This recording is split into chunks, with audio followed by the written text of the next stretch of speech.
it discriminatory and prejudice? Yeah, I believe it is. Especially when it's the programs in Ohio are state programs. Two of them created legislatively and one's created through an initiative. Either way, they're state programs. So a lot of stuff that the state operates on is still under the Schedule 1, under the Controlled Substance Act, or at a federal level. In Ohio, our medical program is a Schedule 2, and our adult program is still a Schedule 1. So that's just unfortunate, that they're giving you that issue, especially being a registered patient. Eric? You mentioned we made a lot of requests today about amendments. What do you think, just kind of in the same line, since they're saying it's not set in stone, we can produce amendments for them. How do you think we as a community, as somebody who's worked with them in the past, how do you think we as a community can come together? I know Matt is doing a lot of research on these amendments as well this evening. In your perspective, how can we find, as a group, get these amendments put together and submitted in a timely manner because they want to have this voted through by June? I'm gonna hold that. I'll give you a little bit, but I'm gonna hold that for Rep. You want to take it right now? Yeah, sure. Yes, go ahead. Thank you. Mic check, 1, 2. Here we go. How are you? Hi guys, I'm Representative Mohammed. First of all, thank you very much, Mr. Wiley, for having me. I wanted to, in response to the amendments, we are drafting a lot of amendments to fix a lot of these issues, specifically with some of the criminal stuff that Mr. Johnson was mentioning with House Bill 160, with landlord-tenant issues. There's a lot of problems there, a lot of issues regarding gifting that we have a problem with, transportation. We are drafting amendments for those. So if you have ideas, of course, send it to Ranking Member Isaacson, myself, any member of the committee, get that over. So, I mean, we're definitely on top of it, but understanding that we're getting some pushback. I've had discussions with Representative Stewart, and he's open to some of the things, but we're getting some pushback. So, forums like this give us an opportunity to educate the public on what's happening, to show up, because they really are trying to sort of fast track this thing really fast without having public scrutiny be involved as well. So engaging and understanding what's happening is very key.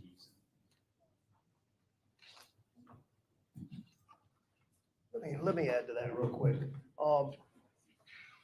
I can't ask you enough to send emails or make phone calls to legislators like this. There are a lot of great people at that state house. I've been there for 10 years. I've met a lot of great people. I've met a few that ain't so great. Anyways, I like working with the great people. That's how you get things done. You need to educate them as well on, as far as cannabis as we see it, and as well as they educate us on the legislative process. And emails, professional emails going to them, giving them ideas, help them write amendments that we're looking for, that we need to protect our community, protect our patients, our consumers, protect the license holders. There's just a whole lot to that topic that we could go on and on, I guess, about, but I think the rep covered it. You can't get enough language to them to review to come up with a good amendment for, whatever sector of the program it might be. Okay, just a quick question around employment protection. I know in Florida, there's some cases, even in safety sensitive positions, gentleman driving an ambulance had a collective bargaining agreement, failed a drug test, sued the county for losing his job. He's protected and actually won. Are we seeing any cases here in Ohio yet, or litigation as it relates to patient rights and their medical cards? I don't think we're seeing any cases that I'm aware of. I mean, I understand what the law says. Basically, it turns it over to the employer. It's what they decide they want to do. If you're a forklift person and you wrecked your forklift, was it the pint of gin you drunk at lunch, or was it the joint that you smoked 30 days ago that's still in your system? Right now, what they would do, if the employer wants to protect themselves, they're going to blame it on that joint you smoked 30 days ago, even though we know it's expired metabolite, has nothing to do with it. But the gin probably intoxicated you. So we know that. That's how they get out of having to pay you workers' compensation or pay your claim, and then they can dismiss you and so forth. Typically in Ohio, and I don't know how many is aware of this, I think it was last year, maybe someone else might, Emily, you might remember. The state of Ohio actually permits now in their policies for 49,000, I believe it is, state employees, that if you're not carrying a CDL or a firearm, if that's not in your job description, you can consume off the job. So these are state employees. So as far as we want to get our way, we're at the State House, and I don't know if you're aware of that or not. Very good. See, we have a legislator in Ford there. But that's something, should something happen to get you tied up in the judicial system, there are a lot of avenues that need to be presented by your counsel, to the courts if it goes that far or whatever. That says, look, the state is letting their employees on their days off, their vacations, whatever, they're allowed to smoke, dab, take gummies, whatever it might be. So why is it us? Why are we being discriminated against? So yeah, I haven't really heard of any cases. I've been involved in several other cases, just not around that sector. So This is for the whole panel. So would the whole panel support something like what the state did with if you don't have a CDO, not those high safety sensitive jobs? Is that something that the panel can agree on that would be good across the board? for myself, for the last 5 years, I've actually introduced legislation for first responders to be able to consume while they're not on duty. From personal experience, I can tell you going to work in the morning, some of the people that came to work with me, you can tell that they had a 12-pack, maybe a case, maybe a whole bottle of vodka or whatever that night. I seem to do okay. So it's noticeable. It's still that social stigma, that problem of legalization and so forth. And, what first responders do, what emergency room personnel do and so forth. But I think that, I don't know. I'll let these guys speak up for themselves, but I don't see a problem with discussing that. That's something I'll discuss with Rep. Muhammad. It's actually in my testimony on the cannabis revision bill that I had introduced. So it's nothing that we haven't talked about. It has been discussed. We just need to make some progress on it. You're saying if we support like first responders be able to use it? No, I'm all about first responders Yeah. being able to use it. I'm talking about the safety sensitive jobs, driving 18-wheelers down the road, where ultimately your job can cause harm to someone else. Would you support someone in the parking lot at lunch, rolled up a big old fat blunt, they're smoking it and they got some really potent stuff in the dispensary, and they decided to throw. Have you heard about Patriot Software's accounting and payroll?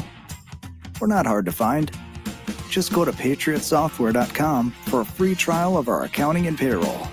Patriot Software. Start your free trial today. Dive into sharks at COSI, featuring dozens of life-sized models, interactive exhibits, and real fossils. Sharks has something for all ages and is included with admission. Discover sharks at COSI, opening April 12th. Then they haven't had any issues with doing that, right?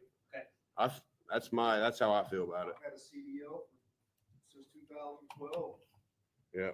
I'm an everyday smoker. I think when it, oops, Yeah.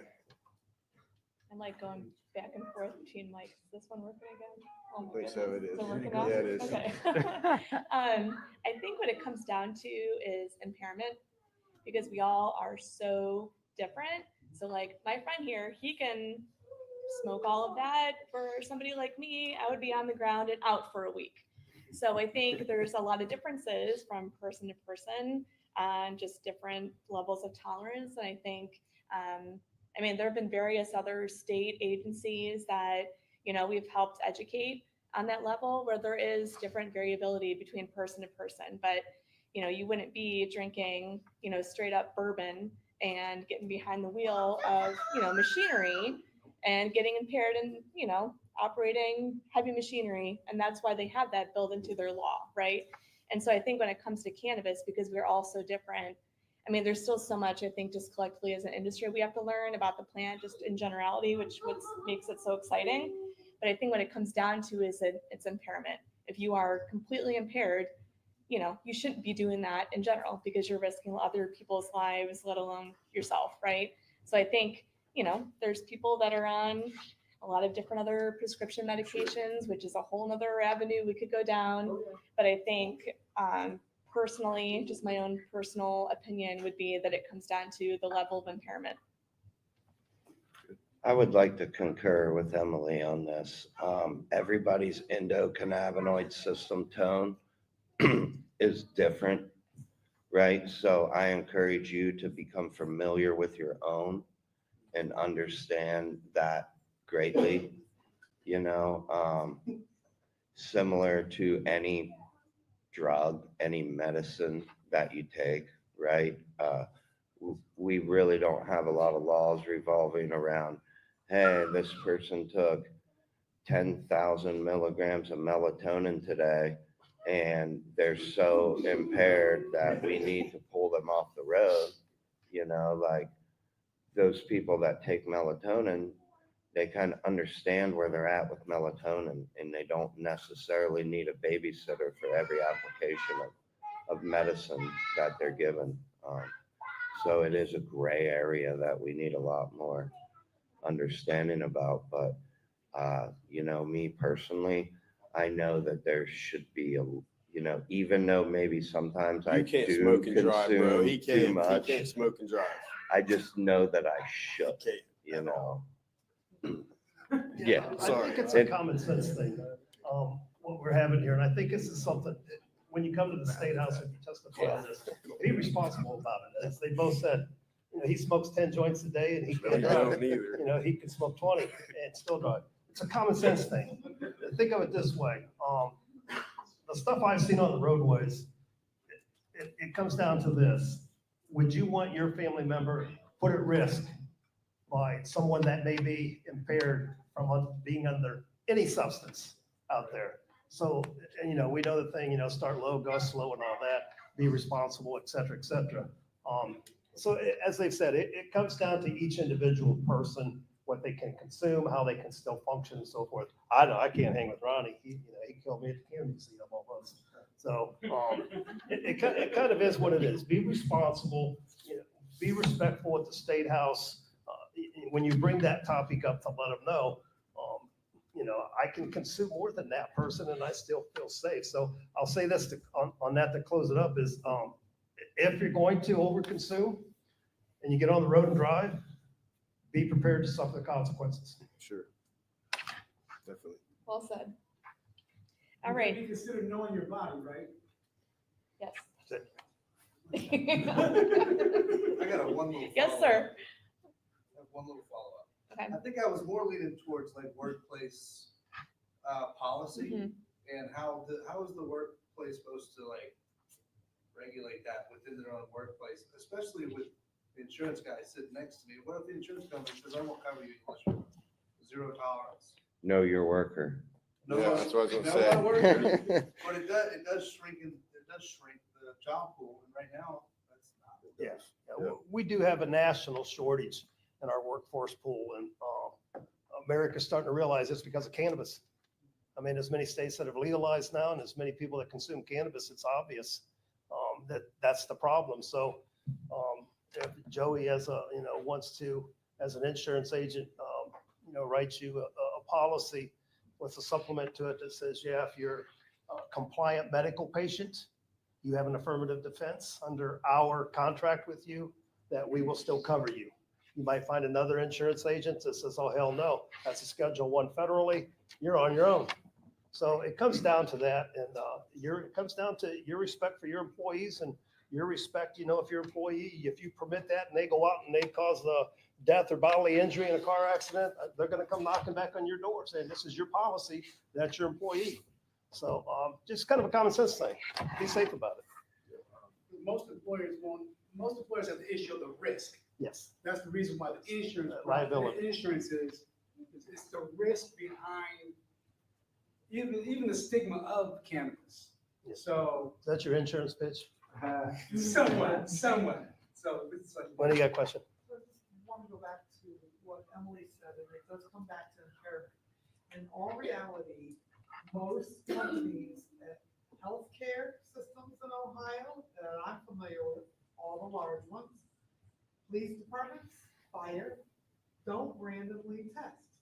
You go pre-employment screening. After that, I can assure you that all the medical workers that I'm familiar with in Central Ohio have consumed cannabis and various sundry pharmaceuticals because they have access. Doesn't make them a bad physician, a therapist, or anything like that. But they're not randomly testing at those places. But until you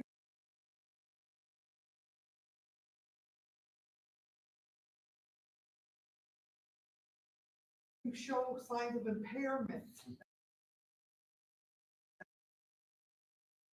And there are companies that hire people to drive semi-trucks, even test for hemp and CBD products. And they bring it down that far on really big equipment and semi-trucks. If you have a CDOT or ODOT, we bring it down. But in all reality, big companies, healthcare systems, police departments, Tim can speak to that, I can speak to fire.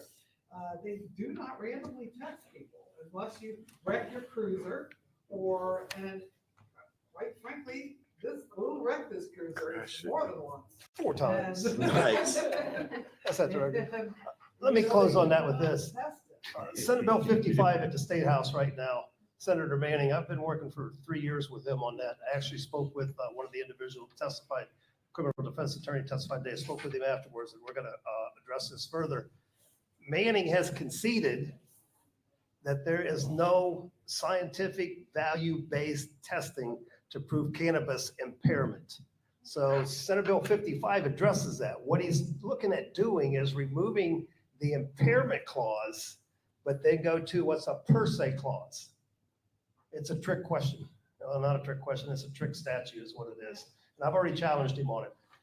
So we're gonna say we can't prove that you're impaired with cannabis, but if you have a per se level of this much of THC in your system, then we're gonna go ahead and charge you for that and convict you on that. It's basically, it's impaired driving in essence. The challenge to it that I got them scratching their heads on right now is, wait a minute, Senator, over here, the state said that I'm allowed to participate in this cannabis program as a patient or as an adult.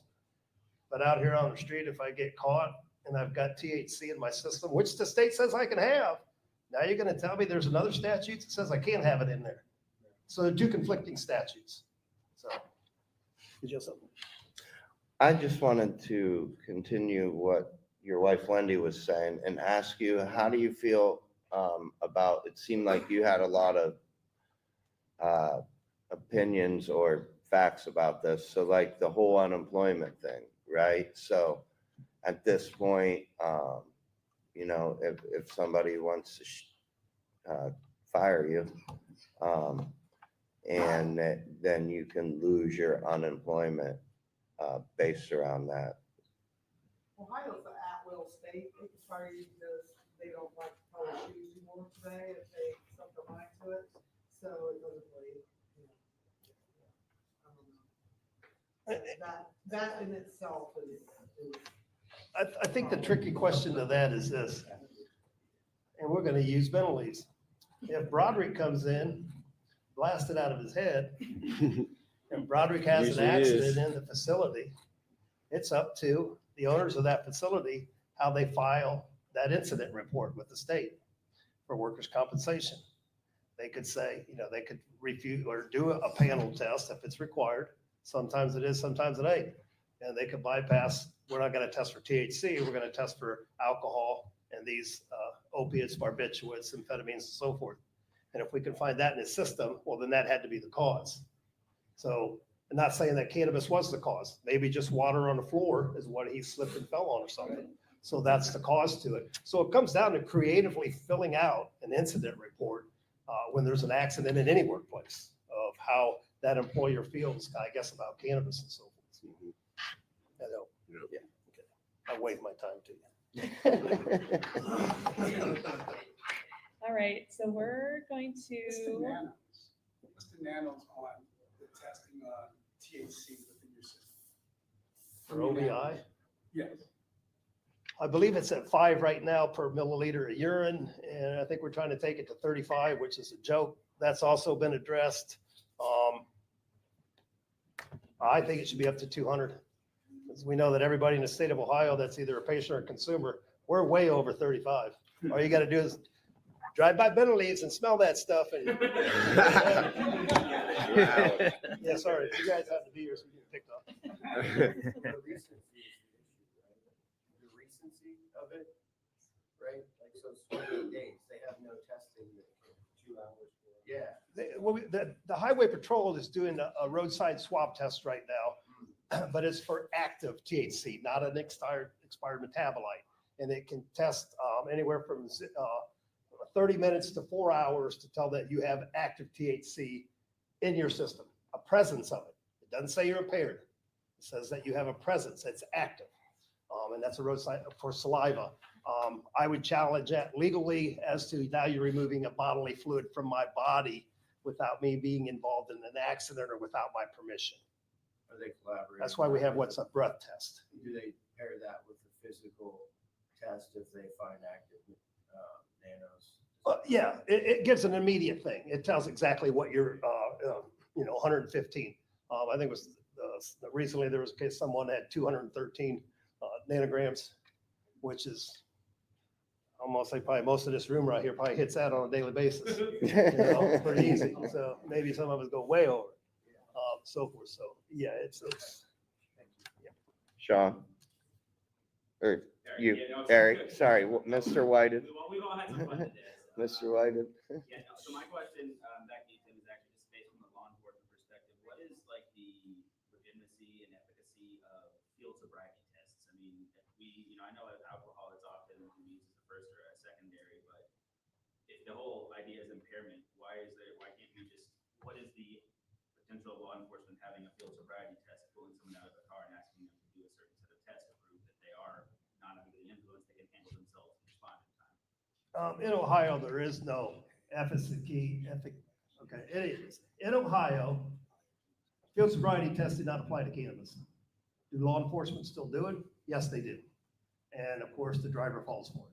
That's why, should it happen, you need a good lawyer that's informed. Make a phone call if that happens to you. If they're saying, if they're using the field sobriety as part of their case to establish that what they say is impaired or per se law, whatever it may be, don't be afraid. Reach out to me, and I'll give you some guidance on attorneys that are schooled in that and know how to handle it. So, Thank you. Hi. Right. Hi. Oh, wait, excuse me. You got it. I'm Ashley. Just with that. Oh, sorry. Sorry. So with that, one thing, Mr. Yeah, Johnson, okay. briefly, thank you, Mr. Johnson. So just, I think Mr. Johnson is absolutely correct as far as everything he said, because I practice criminal law and I do a lot of OBI work, and absolutely law enforcement officers are stopping people for the most minor stuff based on just, your responses, your delay time, things that, again, are more so really behavioral, not necessarily an actual impairment. They have the ability to stop and check you for that. And if you refuse, and that's what's called an administrative license suspension, they still charge you with it. So this has been an ongoing issue. I think we're currently negotiating with the other members to get some legislation regarding these field sobriety stops, because they've been used to a certain degree. That's been such a problematic situation. And then ultimately, once obviously you're arrested, they can search your vehicle for additional things as well. So that's been an ongoing issue that's been problematic for a while. very true. Just to speak on that, in Cincinnati, I don't know if it's everywhere, but in Cincinnati, the smell of marijuana is automatically getting people OVIs. Yep. And so you touched on, Tim, something very important. I don't think a lot of people are spending a lot of time and energy on. You're spending this around this person, but the contradicting message that we're sending in terms of cannabis and how it's affecting people who are not here, right? And so on one end, we voted to say that cannabis, this is what we wanted, and then on the very other end, they've taken it away and almost not told us that they've taken it away. And so what I would like to have a conversation about, or what I would like to see is like, where do we go from here? What is a message that we should be letting people know? And also, what is the charge for each of us to do? Because I don't know if you guys touched on the timeline, but my next question would be, what is the timeline? What does that look like? Because everybody's saying it's not set in stone. So what is that timeline? And then how we can activate and actually bring this information out, because people don't know this. And so they're driving, like people are saying up there, my routine is to drive into where I'm going. And if you are caught driving into where you're going right now and you get the wrong officer, you're getting hit with an OVI. Yeah, So it's crazy. exactly. Ashley, right? Yes. Yeah, good old criminal justice reform, and I'll let the representative jump in here in a minute. I'm sure he's got something to say. In my testimony today, that good old magical phrase, probable cause. Here's the problem with cannabis in Ohio. When we created the medical program, the first thing I said after it passed was we created a 1% bill. And what I meant by that, we didn't protect the consumer, the patient. And we haven't, still today. We haven't updated our criminal laws that apply to cannabis. Technically, Ohio's medical cannabis program, hemp program, and the adult program are all three entrapment programs. They give you permission to consume cannabis, but you also have to sacrifice your driving license. You're not allowed to operate on the road, regardless if you've got what you have. You're at 5 nanograms. You can literally take a 5 nanogram gummy and you're over the limit once you get into a vehicle. As far as what law enforcement's doing now, which I think is a sad thing, they've taken their focus away from alcohol because they know how many people are consuming cannabis. When they pull you over, a lot of them, the first things as they walk up to the car, do we smell like cannabis? Do we smell like weed? Yeah, most of the time we do. Why? Because it's in our clothing, it's in our hair. We smoked it in the car. We've consumed it in the car. That stuff can stay embedded in you forever. So you have to, as soon as they get that alert, that gives them that probable cause to now have you step out of the car and whatever monkey tricks they want you to perform. And it's the field sobriety tests, as I said, those technically aren't legitimate in the state of Ohio. But the point is now they've got you. They've got an odor of cannabis. Might be an odor of hemp. And that is something that was brought up to, at the last hearing, was brought up again today. And a prosecutor brought it up today. Another legislator brought it up. I'll leave his name out. But I've got them both on the hook now. They want to take hemp and make it illegal to smoke because a law enforcement officer and a narco dog does not know the difference in the odor between cannabis and hemp. Bingo, I said, thank you very much. That means when you smell it coming from my car, it might be hemp. You don't know that. Hemp's legal, so you can't search my car no more. So these are things that we're working on, and hopefully with House Bill 160, that is some great information to send in an email to the legislator here of what your concern about that is. And we still have time to amend this. We still have time to do sub-bills. 160 is not set in stone, and it's not a law. It's a Senate or a House bill right now. Senate Bill 56, the other one, I'm pretty sure that's going to die real soon. And then also with the 2 hemp programs, the latter, the first, the Senate Bill 86, most likely that's going to die when I think it's been referred to the House already. And we'll probably proceed with as the carrying bill will be the House Bill 160. But yeah, very good topic, very touchy subject in my opinion, as far as probable cause. So we need to eliminate that. Hey, I have a quick question. So, I live in 2 worlds, weed and worse. And I was at a high school last week and they were doing a drug sweep with canines. Mhm. I gently shut the door so that they didn't come into my classroom. But with that dog,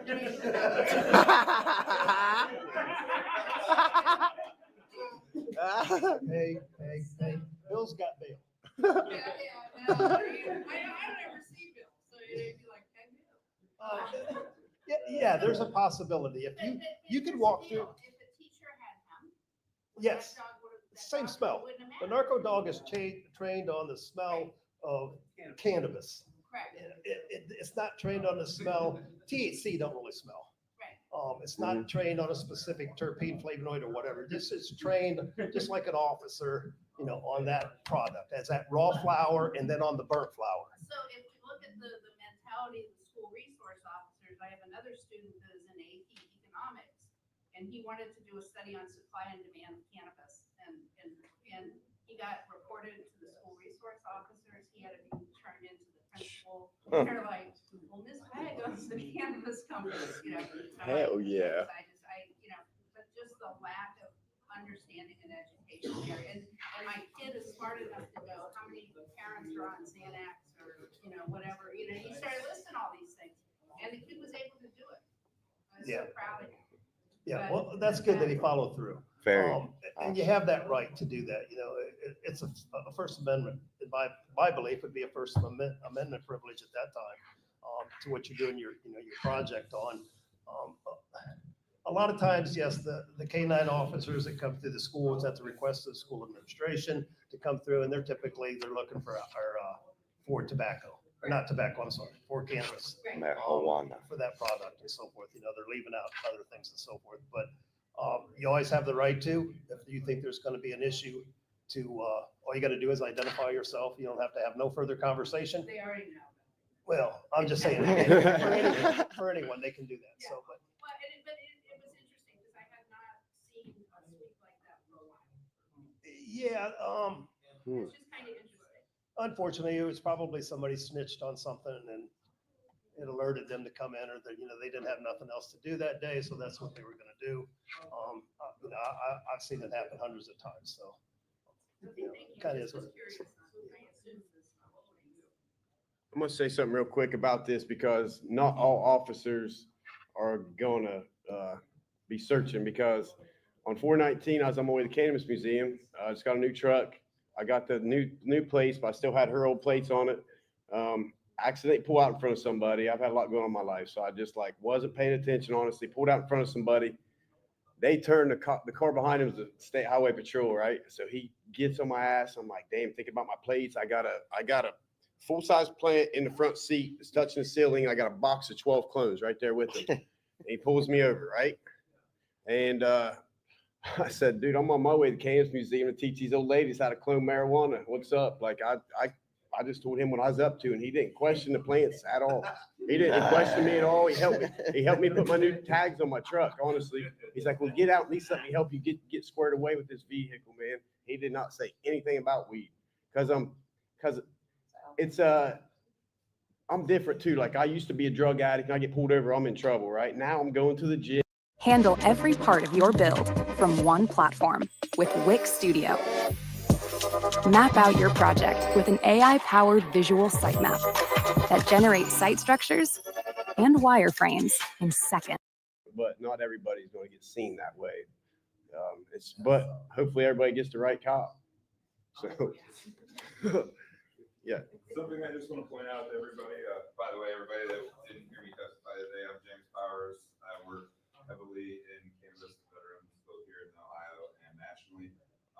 Something I do know is that post the 2018 hemp bill, the majority of dog breeders and trainers for law enforcement have stopped by the instruction of the departments that are purchasing these dogs to train them on cannabis because of the ambiguity of cannabis versus hemp. No different than at the airports. The dogs you will see at the airports are not narco dogs. They are explosive detection dogs. So they're not, TSA's job is not to be the DEA. Their job is Transportation Safety Administration. Things that go boom and poke don't go on planes. Your vape pen, they don't care about. last year at the State House, I worked with two legislators, actually bipartisan, and we were trying to introduce a bill that would take $6 million out of the general fund. The goal is, and a lot of departments are doing it, and since we're on this topic, a lot of departments are getting rid of their cannabis smelling canine dogs, and they're going to straight, cadavers, straight narcotic dogs, or straight bomb dogs, for what's going on in the world and so forth today. And knowing that cannabis is being legalized, they know that they can be challenged in court and they can lose cases. So they're starting to become more creative, actually, with their cases that they build, and they're getting away from relying on the canine for smelling cannabis. So the goal last year, I think it was just over 300 canines in Ohio that they were going to take out of service or service them to another state, and then take that $6 million and purchase a new canine. Of course, they first started out, well, we want to pay for the officer and the canine. I said, the officer's already there. We don't need to pay for him. So starting at $60 million, I was able to get them down to $6 million, which was a realistic figure. That's how expensive these dogs are to get them trained and so forth. So we were going to get rid of them. And I think that that bill is dead now, but I think it will be brought back to life probably the next year or two, maybe in this session, we don't know. But that's the idea of it. With as legalization that's coming along, law enforcement's going to find themselves losing a lot of cases by having a dog come and say it alerted on a car, it alerted on a building, it alerted on a person, it alerted on cannabis, and say, well, cannabis is legal, hemp's legal. You don't really have a good solid case in court now. So hopefully we'll see this happening real soon, and we'll see some replacements and so forth. what's going on. There are departments, I will say that I gotta give credit to OSP. OSP is the most proactive department in the state, probably because they're a state department, but they've been very proactive. Major Green, was a friend of mine when I worked the streets, worked some incidents with him. I don't know, he might still be teaching there. It's possible, I haven't been there for a while, but he created programs there to start, as the cannabis program is progressing, so we're always, highway patrolmen progressing. The problems you're gonna find is like in small townships, small villages, small sheriff's departments. A lot of times these officers have not been schooled. There's no continued education units for them, and that's been introduced as well. They need to be educated. It needs to be mandated that every couple of years they go back. I don't care if it's an 8-hour class for the whole year, but that's what we need to start doing, and hopefully with the help of legislators like this, we can get some of that stuff passed.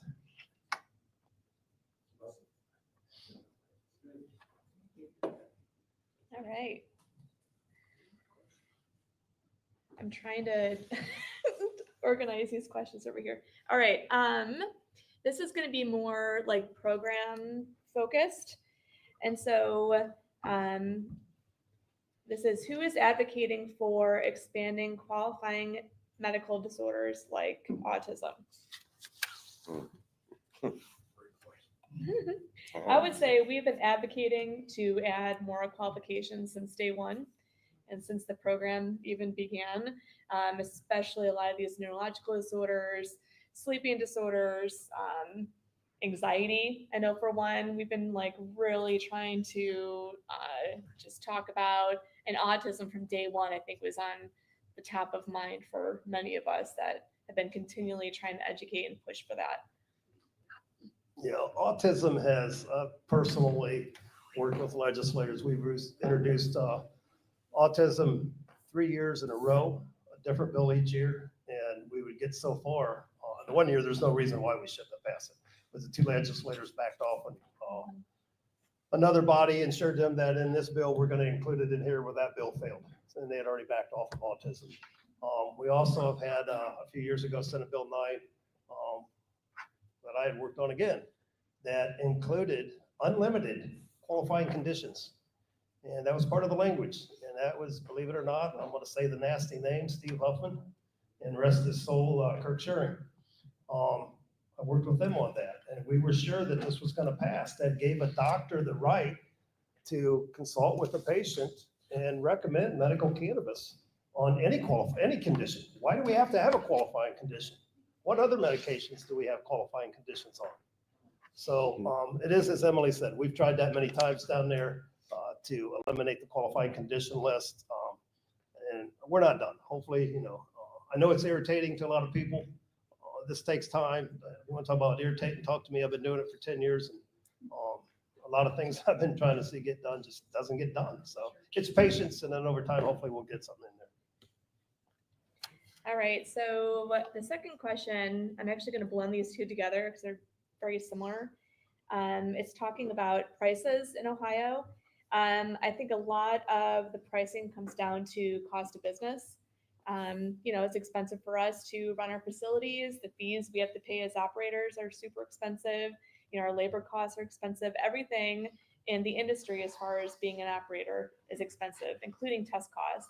And so I think a lot of it is the trickle down effect for just doing the cost of business.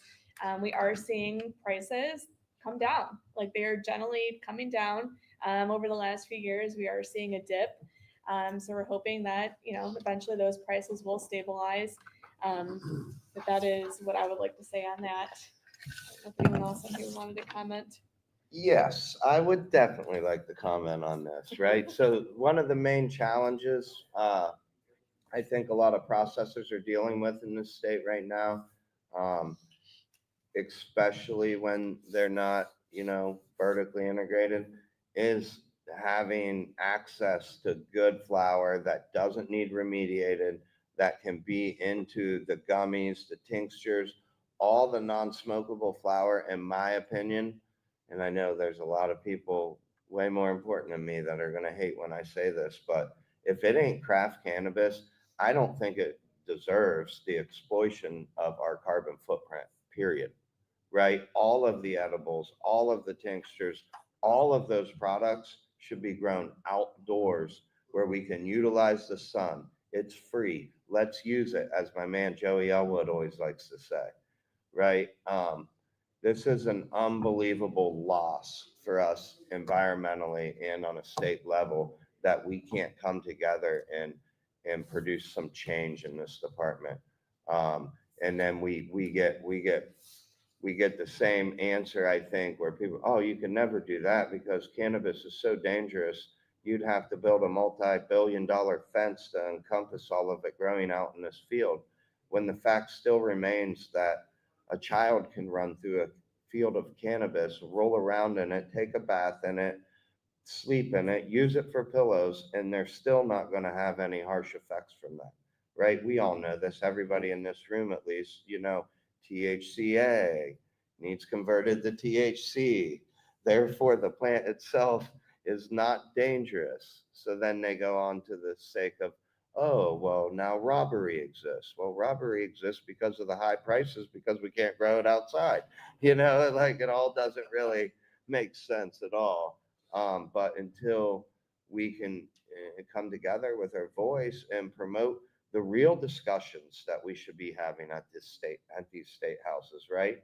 Like everything now is about, you know, the saddest thing about it is that there's a bill here that addresses expungement and at the same time puts criminal records and offenses into play. This is absolutely ridiculous. We just need to think about the irony of this situation and really hone in on what makes sense and what doesn't make sense. You know, you don't fence up hop plants on a hop farm before they're processed into beer just because they got myrcene and humulene all over them. Why? Because you can't run through the hops plants and get drunk. This is absolutely absurd. So until not only the state program can grow outside, where I don't know the statistics like Emily, I'm sure does, but in my head, I don't see how it equates financially that our prices are going to go down any realistic in a realistic amount until we start using the sun. And with the state's hemp program, this is a big disaster too, right? Sorry, I'll complain about that later. Let's take some questions. Which absolutely Sorry for my makes rants. it more expensive with cannabis to operate. They are limited on their federal tax deductions. They get cost of goods sold, and that's it.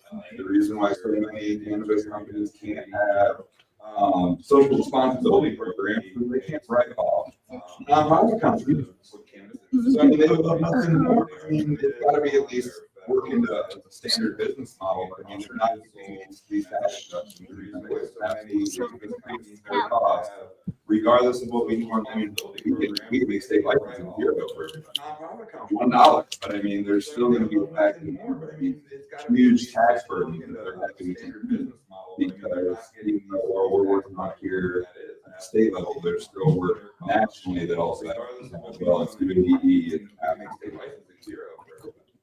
So it's everyone got to keep in mind. Taxman, what cost is it? What increases the cost of taxman? Because even though we're working on it here at the state level, there's still work nationally that also has to be done as well. And 280E is an absolute. I want to go back to. So it's something everyone's got to be. Hi guys, my name is Brianna. I'm crying college student. I do have a couple.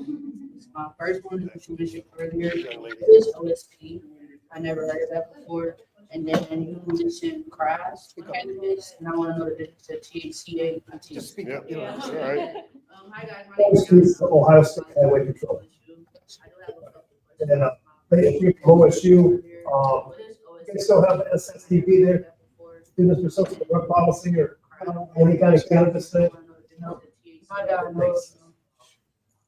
OSP is the Ohio State Highway Patrol. Up to you. Right. And if you're from OSU, You guys still have SSDP there? Policy Center? Students for Sensible Drug Policy or Okay. any kind of cannabis thing?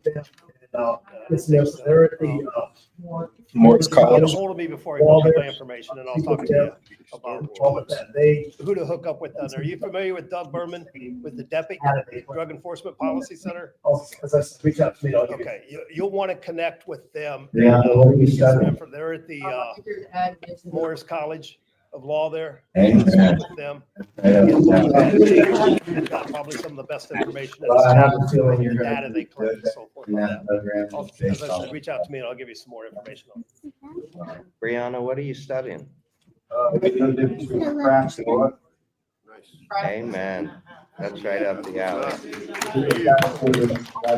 Well, I have a feeling you're gonna do good there in that program. Just based on operation, I got that you're asking. flower in, really good genetics. No difference between craft and what? I focus on mainly each plant, right? Each plant I grow, I don't grow like. I would qualify as growing craft cannabis, so I'm just a one-man operation. I got 2 tents of flower in, really good genetics. And then, I focus on mainly each plant, right? Each plant I grow, I don't run like a whole bunch of plants at once. I grow a variety. So I grow 1 tent, my 12 plant limit. I got 12 different varieties, right? That I like, or I'm trying new varieties. So I guess that's something I believe in. I'm an experienced grower, so each plant requires different care. So craft is like just every day giving them plants that one-on-one care. And yeah, it's more of a person's energy or vibration is more into that plant, I guess. That's something I believe in, like a human plant connection, like my hip hop music, my vibes. I feel like my plants, I was telling somebody, I was talking about my plants hear me cry, my plants hear me scream, my plants hear me be happy, sad, whatever. So the plants in turn, I feel like are addressing my issues. So I feel when people smoke my bud and they've told me like you feel my hip hop vibe, whatever, my positivity, my weed. So it might be far-fetched, but it's something you believe in. That's what craft's Local versus referencing just craft in general. If you think about like craft beer, like you have a lot of local craft, like happy IPAs, the local breweries, that's craft beer in comparison to that sort of thing. So like, yeah, so like local versus Walmart. Craft cannabis for me boils down to cannabis that you're not consuming. Brianna, because I also got a lot to say about this topic, right? So I'm so glad that you asked it. Craft cannabis for me boils down. They're not even looking at all the cannabis that you're not consuming because it's a 35% THC. Right. Right. Cannabis has got such a rich expression of characteristics. Most craft cannabis people, they're not even looking at all the lies on the label and bag that gets in between you and your personal endocannabinoid system. Right? Organoleptic compounds, flavors, rich aromas that come through They don't want them super clear. It's like having an IPA from Jackie's.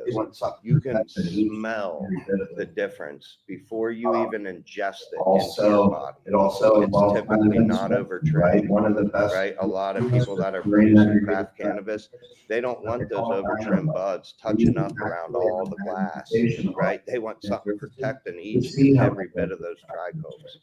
It also involves kind of inspection, right? One of the best tools for this, assuring that you're getting craft cannabis, is what they call a dyno light, where you can actually add magnification onto your plant surfaces to see how many of those trichomes are intact. And what's craft for one person is not necessarily the craft of the other. But I can tell you, for me personally, I just love cannabis and its rich flavors so much that I know that if I had my perfect weed strain, it would probably be 9 or 10% THC, because that allows more space for enriched terpenes, more minor cannabinoids, more flavonoids, right? Where the emphasis is not on getting stoned, it's on the It's like a wine, like a fine wine. You can go drink Carlos and get drunk all you want. But what's the experience,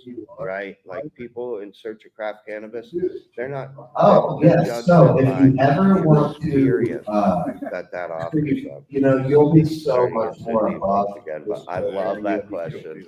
Thank you for Where asking you're that. going is. If you would please share with her who you are. Right, so you're in the right. If you want to be in there.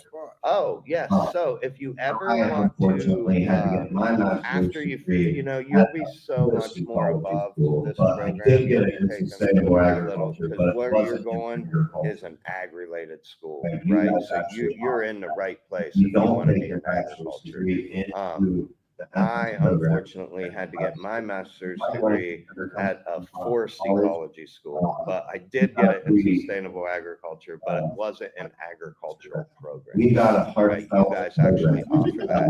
If you don't take your bachelor's degree into the MS program there at Ohio State, you might want to consider coming down to Hawkins College. We got a pretty, By the way, I'll have to say, I don't even want to say we're that. there as well. We got a heartfelt program that needs some work and some building done to it. Cannabis, we have. But I think that's a good place to fit in if you want to learn to work for people like Beneleaves.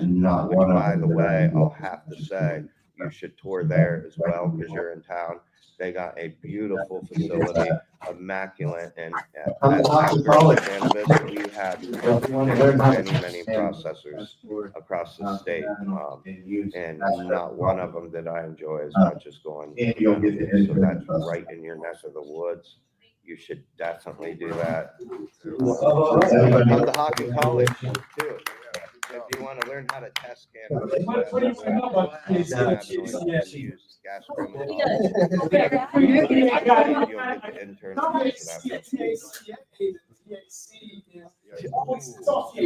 Does anybody else want to answer this? I don't know. No, she's on. She knows. That was it. Go ahead. Mind if I have a number? Ways you get your THC on this part of the process. That's how you get THC, So to get your THC, mind if I have a number? He's good, yeah. So I will have to say that on the Ohio Cannabis Report interview that was done with Mr. White back here, that we should kind of let him also address this because his explanation was phenomenal. So I will have to say that on the Ohio Cannabis Report interview that was done with Mr. Whited back here, that we should kind of let him also address this because his explanation was phenomenal in the way he described it, I believe. So the easiest way I explain it is part of the isolated, everything is through the double bond forms contains that is what interacts with our body, and that contains THCA, is a delta 8 and delta 10. Both have the ability to do that, both appear in that form, and in there, they can have the occurring high hemp and so the problem with a lot of these delta 8, delta 10 levels are made out of CBN or other minor cannabinoids that are tetrahydrocannabinol. So there's two ways of CBD and THC. That's cannabidol and hydrocannabinol. So the two main problems are over 100 different THCA is going to be found in plants and tetrahydrocannabinol. The acid melts away to get the double bond and carbonate. But CBD, CBD, all those other minor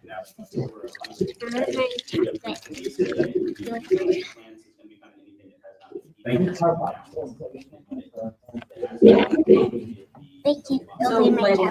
Yeah, after it gets to 450 degrees, you will heat up the acid. That's why we heat bugs. We didn't know. I love you. I love you. I said I love you. Yeah, this is yogurt.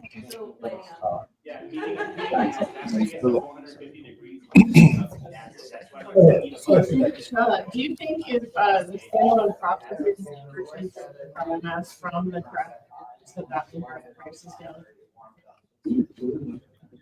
I think the standalone process, the way that it's working out. Go ahead, question back here. To be in a position to buy from them. However, as talked about today, at this point, you know, the whole suggestion. I think the standalone processors, the way that it's working out, correct me if I'm wrong, would be more likely into to be in the position to buy from the hemp program. Sure. However, as talked about today, at this point, you know, the whole But we are suggestion that fighting we would take a to try to federally compliant hemp product and throw it into a federally illegal state program. I'm not sure how that all looks, but it seems to me like that's kind The of way a that bad the hemp look. program is right now. But we are fighting All of these actively to products, try to get hemp. all This this is something I mentioned Yes. earlier that I feel pretty adamant about, and I want to make sure we touch like on. all of The this biggest problem that we, is in from my opinion, outside with the state of the Ohio. way that the hemp That's the program is main right point now. we're missing. The new Grant's polishing pads are here, available in multiple sizes and types for all your polishing needs. Oh, we got Feature a centering hole for proper alignment, are made of premium European foam, and they're washable. Available now at your local Harbor Freight. Instead, you got people like me that have been fighting and clawing for their way into the industry, and at this point, the only proper response. But wait, there's more. Colorado. More. More. And more. More. There's always more at Speedway. I never asked, okay, can I The state of Ohio. this operation? That's the main point. We're missing this. We're State missing hemp from the out west. agricultural care about, you know, like nobody's thinking about, oh, we got an agricultural program here in the state of Ohio. Maybe we should support that by starting this discussion with our own hemp farmers. Instead, you got people like me that have been fighting and clawing for their way into the industry. And at this point, the only proper response we've ever I think got that's a very good was idea. buying hemp from Colorado and putting it into Um, drinks that we I believe cannot our- provide the Yeah, flower well, to also, people it's gonna get higher. because It's Ohio's a 40 total miles. THC Right, state. they get it. I never wanted to be that dude. I never asked like, hey, can I build Craft growers. a cannabis operation based upon some out-of-state hemp from out west? But unfortunately, we gotta work with what we're given here in this space. But we can't lose sight of continuing to promote and fight for that change, right? Anything that supports sustainable agriculture for Ohio's agricultural system, that's what I stand behind. How much THC? Period. They don't know about it. I think that's a very good idea. Just one second, if I can. I believe our standalone processors are gonna get biomass, quality biomass, wherever they can get it from, that's legit. And then once so they're within the program rules. Typically craft growers are looking for the flower and use that. Not so much of, I think one thing with craft growers, instead of focusing, as Josh said, on high THC, it's focusing on other cannabinoids, CBG, CBN, CBC. We have an opportunity all these right other ones. And that way you can get what's called a full profile product. You can get it 2-to-1, 3-to-1, 3-to-1, 4-to-1, whatever it might be, rather than just as Ohio's. A lot of their cultivators are focused on how much THC can I get. They don't know about, I think it's, you guys might know, one of the Ohio companies, Ohio, Pure Ohio or somebody, actually has a hemp license where they cultivate it. And then once they process it, then they can bring it in through the actual program and use that. Other than THC. So what I'm gonna ask, and I'm gonna let something loose here. The waters are so much. We have an opportunity right now to, and Emily and I are addressing this. Hemp product versus. And hopefully we can get it in House Bill 60. I need everybody here to send an email to their legislator, House Bill 160, to Representative Muhammad, that we need our 14 standalone processors to be vertically integrated. No ifs, ands, or buts. They need to have that opportunity. If there were any adverse effects, knew right away. Can, Peggy. Peggy wants to So- piggyback. How consumers don't have the same benchmark that they expect for their spinach, their ice cream, their cookies, or anything else in this industry just blows my mind. I agree, you know, I'm from food and it's the same. I'm always astounded that we have such passion for what we care about food, but then cannabis is this, like, how do we even know? I grow my own food, I've raised my own meat, I believe in what I put in my body, and when I go in to get something from the metric system, I don't know what I'm putting in my fire. So where there's a huge disconnect. I'd like to know better. I'd like to go to the farmer's market and get my tomatoes and my zucchini and my cantaloupe and cannabis. And I do, but I do shitty at it. And somebody else does really better, and I like supporting that. Like, maybe this year my tomatoes are gonna pop off, but my cucumbers are gonna suck. I don't know, like, I would like people to go to my community and I grow a lot of tomatoes and you grow a lot of cannabis and you grow a lot of cucumbers, and this is where this is coming from. Without it being so abstract.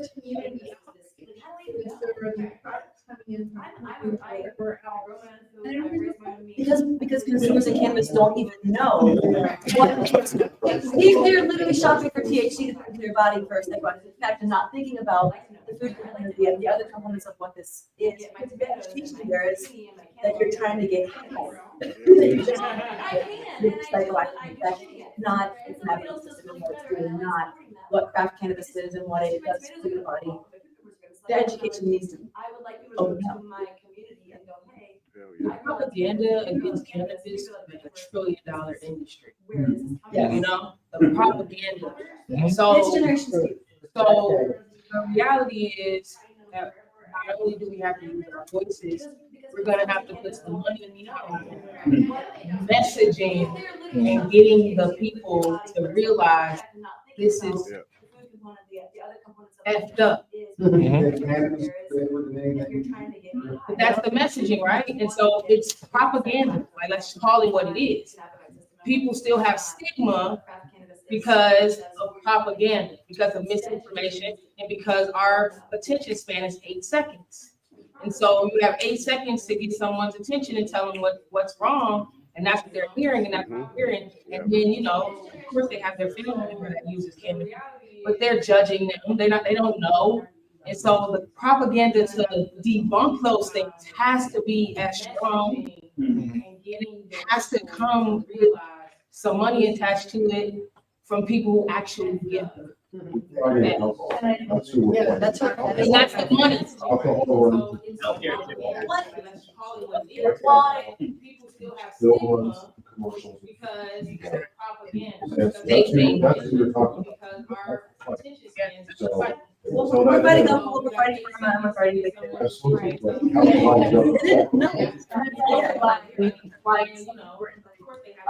operators, activists, they're judging them. They don't know. And so propaganda is debunk those things. And others that are continuing. It has to come together. Because we have to talk about this, all the different pressure points, because that's what we're and the different. That's the operators and Beneleaves from every day. Invite lawmakers, general public, everybody that we possibly can, all of you can today, I'll leave the cards and you let us know when come through. But that's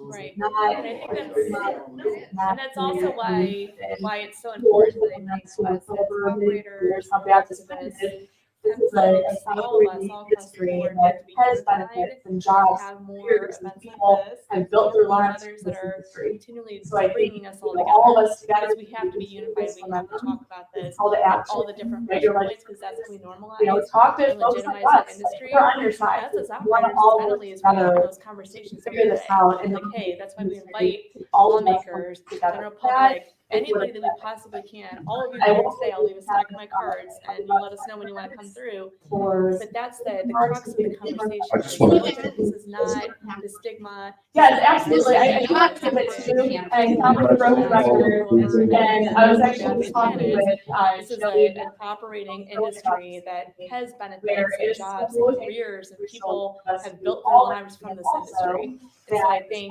all of us together, we need to continue this momentum, this call to action, write your legislators, medical cannabis. talk to folks like us, like we're on your side, like we want to all work together to figure this out and normalize this industry, but it's gonna take all of us working together for that in order for that to happen. I will say we only have probably about 5 more minutes for some closing remarks. We'll take a few more questions. What we need to understand and what we're trying to educate. Yes, absolutely. I do want to say that too, and I sound like a broken record.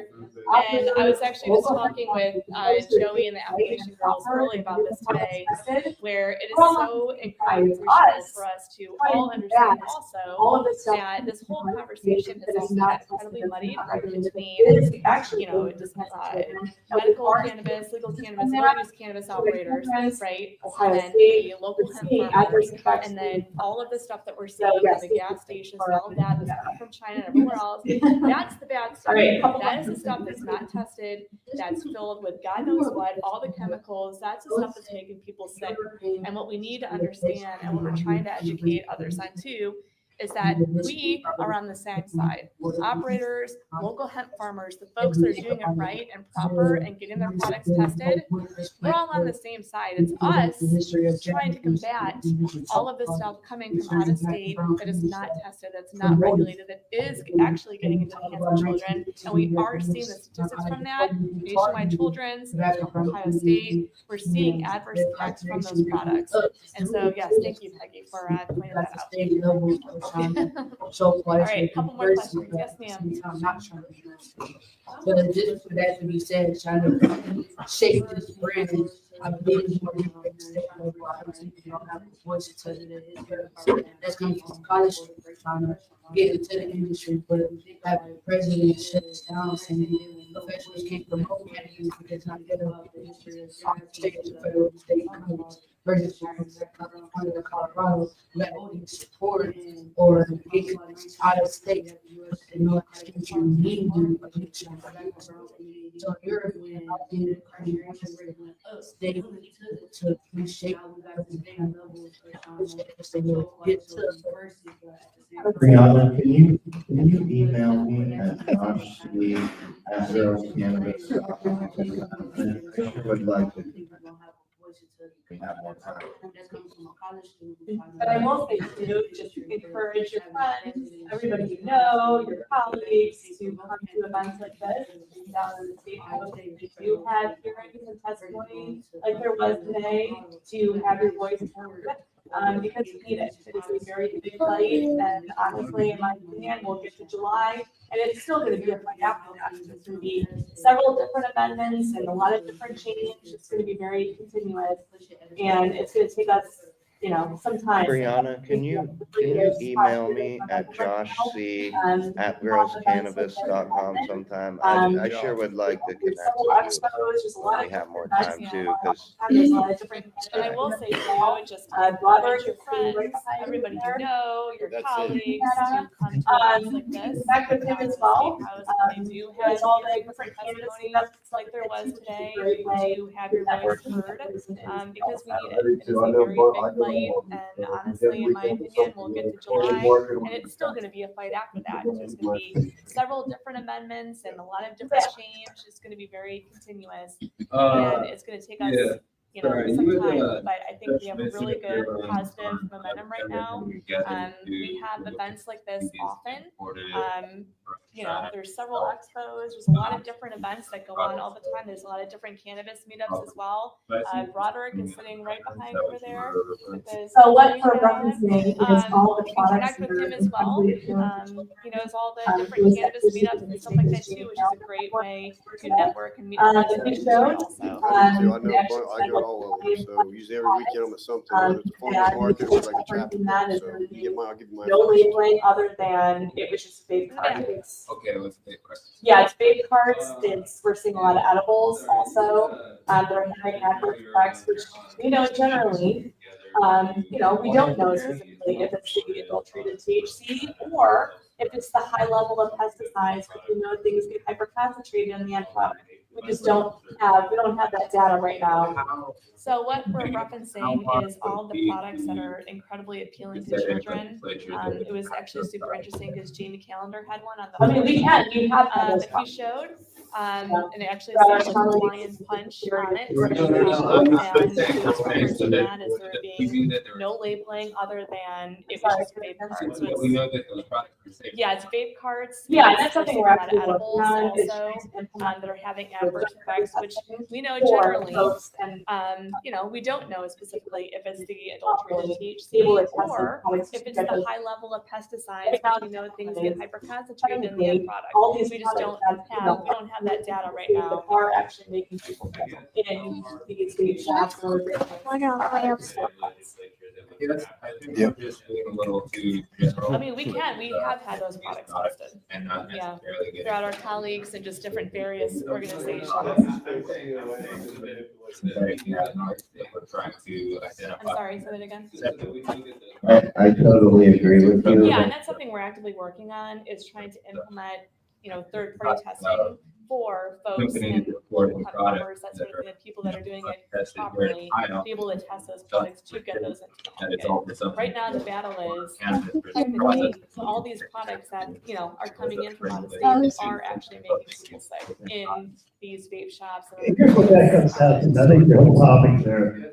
We got products coming from we don't know where, we don't know what the product is, they're untested, they're unregulated, and we are seeing harm, not only children, but to adults. So, people in those companies want to become compliant under Ohio law, Ohio I regulations. totally agree with you. The same amount of fees these license holders have paid, or they want to get their products on the shelves in Ohio, then that's what we're going to have to follow. But at this point, it's more of a safety issue on that product. We're not saying they're bad products. What we're saying is, when you go to the store and buy a product, you ever look at the ingredients on it? Absolutely. Okay, you know what's in there, right? These products don't. They have no profile. Here's what that comes down to. I think is we got products coming from we don't know where. We don't know what the product is. They're untested, they're unregulated, and we are seeing harm to not only children, but to adults. So all those companies want to become compliant under Ohio law and Ohio regulations, pay the same amount of fees these license holders have paid, or they want to get their products on the shelves in Ohio, then that's what they're gonna have to follow. But at this point, it's more of a safety issue on that product. We're not saying they're bad products. What we're saying is, you go to the store and buy a product, you ever look at the ingredients on it? Okay, you know what's in there, right? These products don't. They have no profile on them. That's what it was. No, it's not. There's a big issue in Ohio and across the country. That's what legislators are going. I agree. So we're not generalizing all products. We're generalizing products that are popping up in unregulated places. I Okay, that's the How many days have you been problem. in Right? So How many committees? Sorry? How many the products committees? don't have anything on them except it says How many THC legislators product, did or you mention THC all? product, right? So how do you know what's really on there? You remember back when we had K2?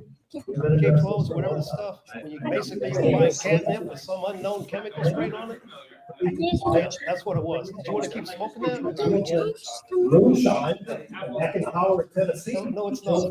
There's a big issue in Ohio and across the country. That's what legislators are going after.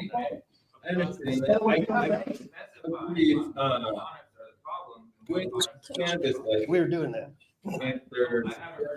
How many days have you been at the State House? Compare that to these other. How many times? How many committees? Right? How many committees at the State House have you sat in on? How many legislators have you met in their office? As a startup business and compared to the success rate. I've been there for 10 years. We've been addressing this for a long time. Here in the state. And the hammer's coming down now. That's just what's gonna happen. We want to be compliant with the program in Ohio, just like we don't let moonshine back in the holler in Tennessee show up on the liquor shelf. I think a lot of, The yeah, state liquor we store. lost a lot of this. So if you want it to be on that liquor shelf, then you gotta be compliant. It's kind of what it comes down Out to. of business, it's out of business. We haven't seen legislators go out of business. We've seen people turn back in to specialize when we're getting to it. We've seen a lot of turnover. 62%, last I heard of, people that were turning it over because it just wasn't the industry. I think that has anything to do with the product that you're talking about, products that are coming from possibly foreign countries or even this country. I'm all about a homegrown. Struggling business as far as Having that fight to do that. regulated products. But for For the current license holders that are compliant with the rules of the program. the storefront, I think a lot of it, yeah, they've lost a lot of business to the unregulated industry, to the loophole from the Agricultural Improvement Act of 2018. We got black baggies. We haven't seen them necessarily go out of business. We've seen people turn back in dispensary licenses that were given to them. Thank you very much. We've seen a lot of turnover. We have time for 62%, the last that I heard of, people that were turning it over because it just wasn't the industry for this. I don't think that has anything to do with the product, though. You're talking about products that are coming from possibly foreign countries or even this country. I'm all about home grow, believe me. And people having that right to do that. But for a pop-up company, just, this is what we're seeing. You find a storefront, you open up the door, and you start selling weed out of it. It's in a plastic baggie. Okay, back in the old days, yeah, that's how I dealt. That's how it was. That's what we got. Glad baggies. They made billions off the cannabis, if not trillions. Okay. All right, well, thank you very much. We have time for 2 more questions. I think the 2 are in the back. So Sir. the first thing on the chopping block. Feel me? So that's why the black market is there, and that's why the huge issue, and that's not really being talked about. You know what I'm saying? So I just really want to understand, how do we move around that? You know what I'm saying? And addressing the real issue, because that's where money is in the black market. That's the biggest competition. Those in the black market that have changed their life, they ain't doing dangerous, no pedophilia, no rape, no nothing like that. You know what I'm saying? They can't. They don't even got to change. Yeah, no, influencer of the year, right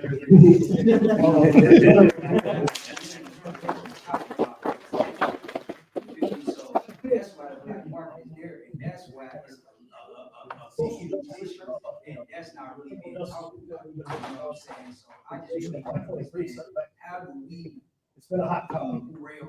I try to refer to the black market because of what refers to. Rather than. Well, I think that's the biggest competition. The expungements, they have House Bill 60 right now. It's another thing you tell your legislators, it's a joke, we already had that program. We don't need that. What we need is expungements. Yeah, no, you're influencer of the year right here, ladies and gentlemen. That's who threw the last event. What the state wanted to put in place, the regulations, some of those products. We want more business. That's why we're fighting. Creation of 523 started back in 2015. It's been a hot topic. We don't refer, I try to the black market because of what it refers to rather as legacy market or the illicit market. The expungements they have in House Bill 60 right now, it's another thing you can tell your legislators, it's a joke, we already have that program. Okay, so we don't need that. What we need is expungements for felony 4s and felony 5s possession charges. Thank you all so That's much. what we need so people can get a job. So they can, so that companies like yours can become legitimate, as far as with, what the state's wanting to put in place for regulations, and you can, And I guess our sell last those products. That's what we want. We want more business. That's why we're fighting to keep the 50 dispensaries I and didn't say the that to 40 level scare 3s. Those could bring in, those 90 businesses could bring 300 to 400 more businesses to the state of Ohio. Doesn't That's a take big business. $1 trillion to combat that. So that's what we have to do. You're exactly on, and that's exactly what you need to send to your legislators. You know what I mean? Like, It's not that they haven't heard it, but they continue to hear it. They need to continue to hear it. That's what we need to get across. The issue is too with my brother. Thank you all so much for attending. Oh, we got one more. All right, one more Versus question. this, right? It's legit versus non-legit, and that's what legislators do. They put people against each other instead of us seeing who represent us. And so it's all about telling our legislators, but it's also about coming with the numbers. We have this, we need to break down who's doing this and who's doing that. And that's what I mean about messaging, because you have to be creative because they spent that $1 trillion. So it's, everybody understand what I'm saying? So about unity. That's what everybody in this room will have. Well, I know somebody has hit on it. Unity, it's something that heard I talked about recently. It's a hemp and cannabis. Action. Call to action. People against each other, instead of us seeing, wait, We are all fighting so hard for And these so level it's all about telling our legislators. Does but anybody really it's also about how coming up with much numbers. they want Yeah, from us this, and how it really goes down for any one of us that. And that's what I mean of us about all messaging. come Because together you have to be creative cooperatively to because even they spit that obtain one of tweet. those. They're not even obtainable. Yep, yep, that's good. It's all about unity. It's just about Yep. unity. And that's what everybody in this room, they have, some people, and I know Emily's hit on it. Unity, unity, unity. It's something I heard I've talked about recently. It's a campus That's why campus Cannabis. unity against the legislators. Fighting to have craft cannabis that is small batch, that is, you're able to actually grow. A license is $500 and you can get it tested, and you can take it to Beneleaves. Listen, I got some CBD and heavy, plants here and I want to sell them. Test them, they got a COA, and that is not, this level 3 stuff is bullshit. You can't afford it. Ignited the whole program, we can't afford it. It's not really what it is. That's why App Girls Cannabis. At IHG's Holiday Inn Express, you can take on Miami, Mexico City, or Minneapolis. Fuel up with free hot breakfast, all while earning points for free nights with IHG One Rewards. Guest how you guessed at IHG Hotels and Resorts.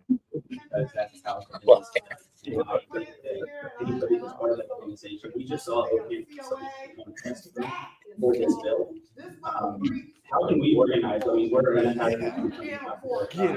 we're always organizing, supporting the current legislation. That those are the people that have the money, not the people here. So from somebody who works for how can we organize together and what's changes on both? Because yes, we can go into the legislators, but OCAN are people that we all work with, we buy from, we support our money. So how can we better?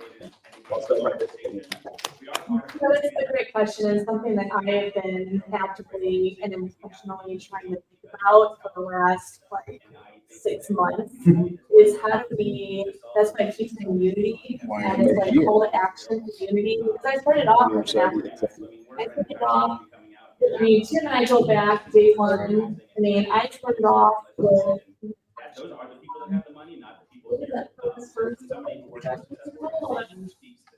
Mary Jane, yeah, I mean, way back as an activist. Thank you. Thank you. So, I mean, I started off so I believe that, like, I was That's a great question. It's something that I've been actively and intentionally trying to think about for the last I started a nonprofit before. How do we, that's why I keep saying unity and this like call to action for unity, because I started off as an activist. I started off with, I mean, Tim and I go back day one. I mean, I started off with, oh my gosh, it was, what was that first bill? Oh my gosh, what was it called? And so my heart is with Mary Jane, yeah, I mean, way back as an activist. making sure that all of Thank you, Ohio Rights Group, thank you. So, I mean, I started off in activism, so I believed that life. I was in, I stood outside the State House holding a sign that said, free the plant, 20 years ago. I did. I started a nonprofit before there were even any dispensaries open in order to help folks that couldn't afford their medical marijuana cards at the time, because at the time, doctors who had their certificate to recommend were charging anywhere from $50 to $100, all the way up to $600 in some cases out of pocket. And so my heart is with all of the people and justice and making sure that all our voices are heard. And that was another, part of my nonprofit work also, is I was trying to have a platform for people to have a voice. And we brought out patients, and Wendy helped me so much in those early days, bringing people out. So I bleed activist. I went to dispensary retail was a whole world. And I saw very quickly, how much regulation and restriction is affecting people, humans. I've always been an activist. I've always been, fighting for justice. I think when to kind of fast forward to OCAN and Beneleaves and all of these different companies that are trying to work together you know, we're trying to unify that message to speak for everybody, you know, and I don't sit up here speaking as OCAN, you know, we speak for Beneleaves, I speak for myself as an advocate.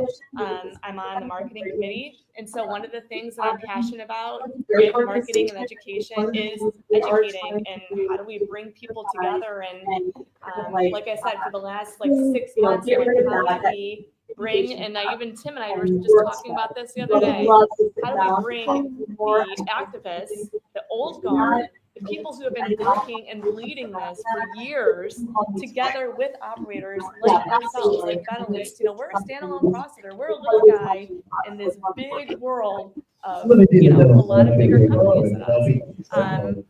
You know, but we're part of OCAN. We like the benefits. We get to work with the Department of Cannabis Coalition. We get to speak with them and have great relationships with them. You know, it's a great organization, and I think one of the things that we are trying to do is to unify and kind of like, you know, get rid of that and work together. So I would love to sit down and talk with you more on ways that you think would be able to do that.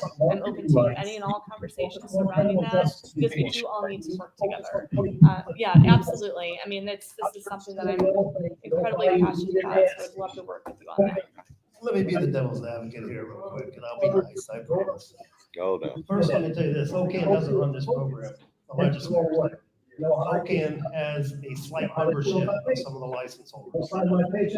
If anybody's at fault in this room to giving OCAN a bunch of crap, you can blame that on me. I don't have a problem giving OCAN a bunch of crap because I think their focus is wrong.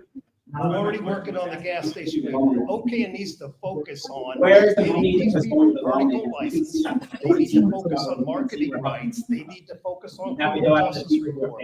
They need to focus on putting people on the POS system. Not their silly little things. You don't buy your weed at a gas station. No, we don't. We buy it from dispensaries or from legitimate farmers.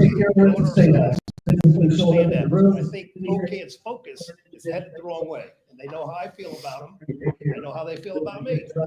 I don't sign my paycheck, I don't sign theirs. But OCAN does not control this. Legislators are who you gotta reach out to. If you wanna see change in this program, see things happen, I'll tell you, the lawmakers do it, not OCAN.